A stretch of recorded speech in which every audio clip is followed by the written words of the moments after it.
Calon Wakil Presiden Pemilu 2024 Gibran Rakabuming Raka memberi tanggapan soal nama Erina Gudono yang masuk bursa bakal calon Bupati Sleman, Yogyakarta. Gibran menyebut tanyakan ke Partai Gerindra. Gibran yang juga kakak ipar Erina Gudono memberi tanggapan soal usulan Partai Gerindra yang menyebut nama Erina akan masuk bursa bakal calon Bupati Sleman. Gibran menyatakan tanyakan hal tersebut ke Partai Gerindra.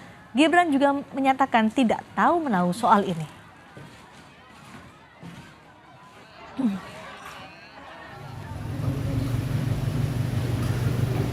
Bisa dicalonkan Gerindra, Mas. Mbak Erina, Mas. Gimana, Mas? Tanya Gerindra. Memang saya nggak tahu. Istri Kaesang, Erina Gudono yang masuk bursa bakal calon Bupati Kabupaten Sleman disebut-sebut sebagai bagian dari politik dinasti Jokowi. Politik dinasti dipandang negatif karena dinilai lebih mengedepankan kepentingan keluarga dibandingkan masyarakat.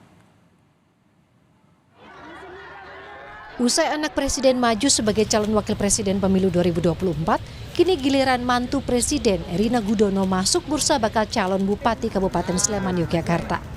Erina yang sebelumnya kerap mendampingi sang suami Kaesang Pangarep sebagai Ketua Umum Partai Solidaritas Indonesia dinilai punya peluang besar maju sebagai calon bupati.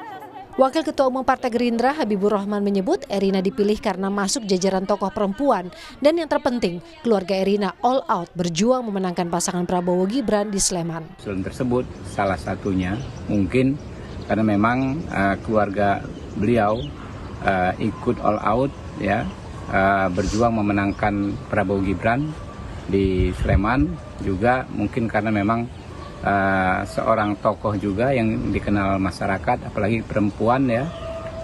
Saat ini memang jarang pemimpin perempuan, dan ketika ada pemimpin perempuan mendapat atensi yang lebih dari masyarakat. Intinya hal-hal tersebut akan dinilai nanti dan akan diputus oleh Pak Prabowo.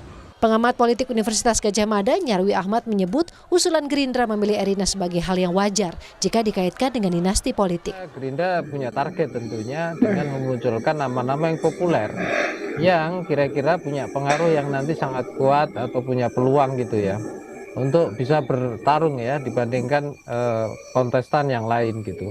Atau paling enggak gitu dengan memunculkan nama, misalnya contoh Erina yang populer ini, misalnya kalau itu dikatakan kaitannya dengan tadi ya, misalnya dinasti politik Jokowi ekspansi ya faktanya memang juga demikian gitu. Pak Jokowi itu saya kira itu presiden yang paling berhasil ya yang membangun dinasti politik. Keluarga Jokowi terjun ke dunia politik bukan hal baru. Putra sulung Jokowi, Gibran Rakabuming Raka, menjabat sebagai wali kota Solo hingga akhirnya maju sebagai cawapres di pemilu 2024. Lalu putra bungsu Jokowi, Kaesang Pangarep, yang menduduki posisi Ketua Umum Partai Solidaritas Indonesia. Kemudian mantu Jokowi, Bobi Nasution, yang kini mencoba peruntungan maju di Pilgub Sumatera Utara setelah menjadi wali kota Medan. Keresahan publik terkait dinasti politik sempat terekam dalam survei Litbang Kompas pada 16 hingga 18 Oktober 2023. 63,7% dari 512 responden setuju harus ada aturan yang membatasi agar praktik politik dinasti bisa dihindari. 23,2% menjawab tidak setuju dan 13,1% tidak tahu. Sementara itu soal larangan politik dinasti membatasi hak politik, 47,2% responden menjawab setuju, 41,9% tidak setuju, dan 10,9% tidak tahu. Politik dinasti dipandang sangat negatif oleh publik. Kekhawatiran ini menguak karena politik dinasti lebih mengedepankan kepentingan keluarga dibanding masyarakat luas. Tim Liputan, Kompas TV.